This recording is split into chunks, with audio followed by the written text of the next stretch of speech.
Hi, this is the second video of the social work practice 1, the midterm exam, the second part of it. I'm just going to continue from where we left off from the previous video. So I'm just going to continue playing the little clip that we have over here, and then I'll resume with my presentation. Physical health, if you don't take good care of it, it can make everyday things harder and eventually could turn into a bigger problem. So how do you keep your mental health healthy? Hi everyone. Hi. Shirley is a child psychologist, and part of her job is talking to kids about just that. Like these guys were telling me before about times when they felt really sad or worried or angry. So what is the best way to kind of deal with something like that? Okay, so let's talk about worry. So there are some different things we want to do when we feel worried, and one of them is to try and think about exactly what it is that's making us worried. Something else you can do is to write down some calm thoughts, some this is not the end of the world thoughts. You also want to try and act in brave ways, because when you act in a way that's brave and you're not avoiding something, then that tells your brain, oh, maybe we can cope with this after all. A good thing to do when you're mad is to try and take a really deep breath and make your muscles as floppy as you can. Breathe in. Breathe out, slower and floppy. Another thing that you can do when you're mad is to try and get yourself away from the thing that's making you mad. But sometimes you can't, right? Like you're in the car or you're at the tea table or you're in the classroom and you can't walk away. So you're going to take 30 seconds to think about what you would spend $1,000 on. Right? If you take a little holiday in your brain, that can help you then think a bit more carefully.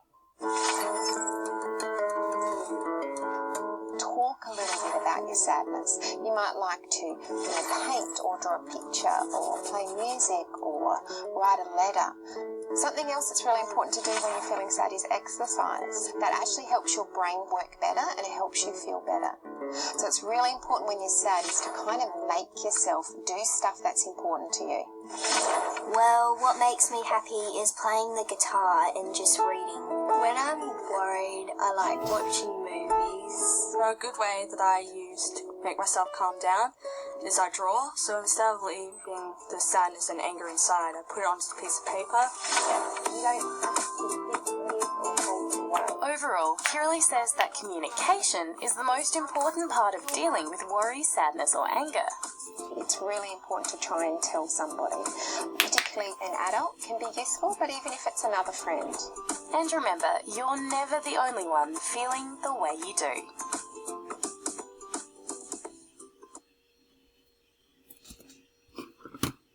So, as we've seen over here in our presentation, let me just pick up where we were.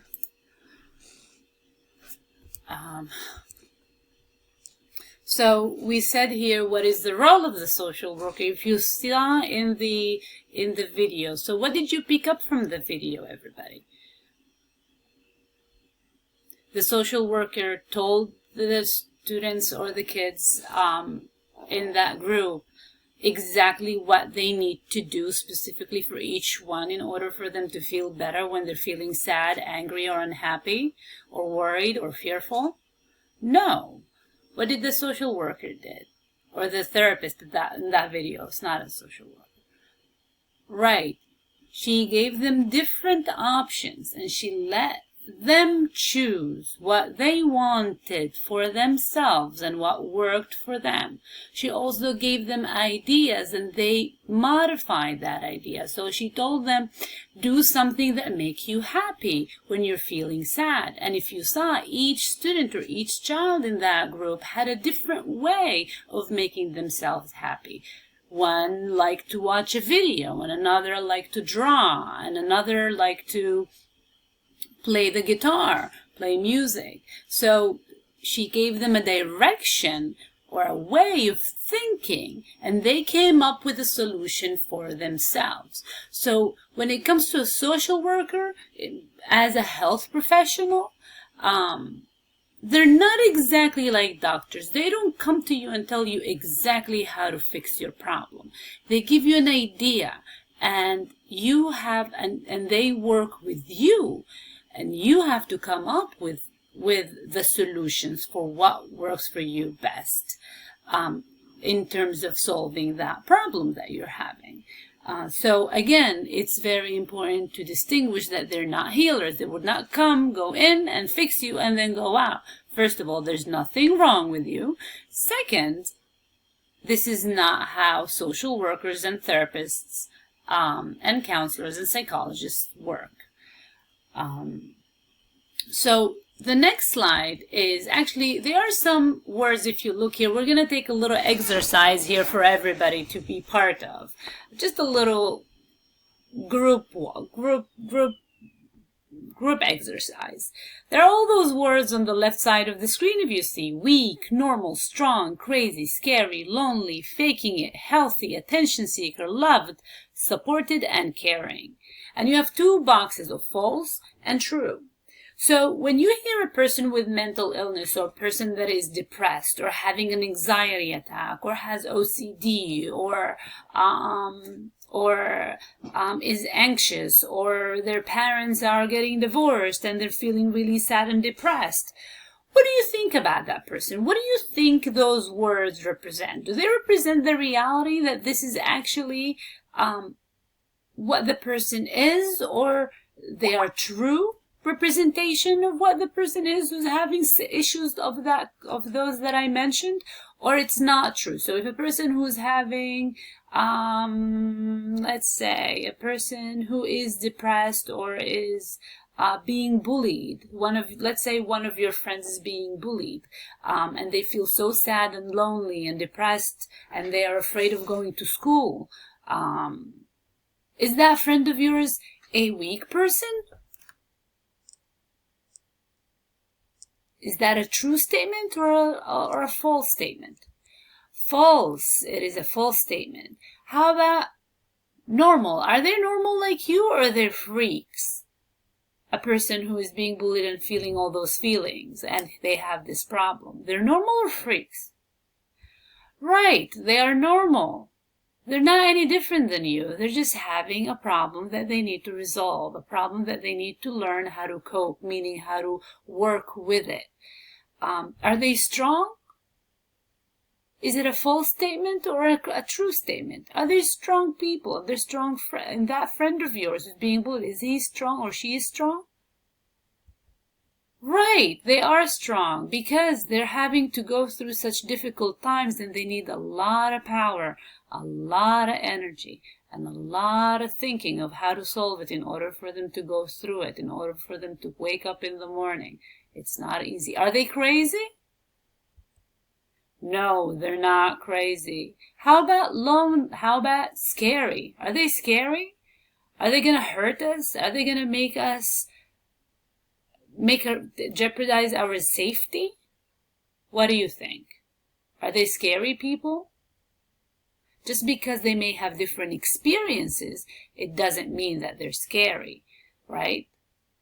Are they lonely? Meaning that they have nobody to support them, nobody that loves them? What do you think? No, that's a false statement. They're not lonely. They have a community. They have parents. They're not alone. They may feel lonely, but they're not lonely. They're not alone. How about, are they faking it? Do you think they are faking those emotions? They're going to get over it and just, a lot of people would say, hey, get over it. Just stop thinking that way. Stop talking that way. Can they help it? Are they doing it on purpose? No, they're not. Are they considered healthy? What do you think? Are they considered healthy? Will they make us all sick like them if we hang out with them? Absolutely not. They are healthy. They're healthy like everybody else. They're just having difficulties in their life. Are they attention seekers? They're trying to grab attention so everybody looks at them? Not necessarily. Their problem may attract attention, but I don't think they want their problem so everybody could look at them. I don't think they're trying to attract the attention. So false, right? They are loved people, and they have moms and dads and brothers and cousins and uncles and grandpas and grandmas and friends that really love them and really want them to be happy and really want to support them and also care for them. And they are caring themselves. They love and support others. So having a social problem or psychological problem or mental illness is not something that is unique. Do you know what unique means? Meaning it's not something that only one person in the entire world would have it. But every single one of us may experience some sort of a problem that is socially based, psychologically based, mentally based, feeling based at some point of our life. At some point of our life, we may feel depressed, anxious, scared, alone, lonely, terrified, helpless, have a problem with our parents or with our boyfriends or with our husbands or with our children or with our classmates or even co-workers.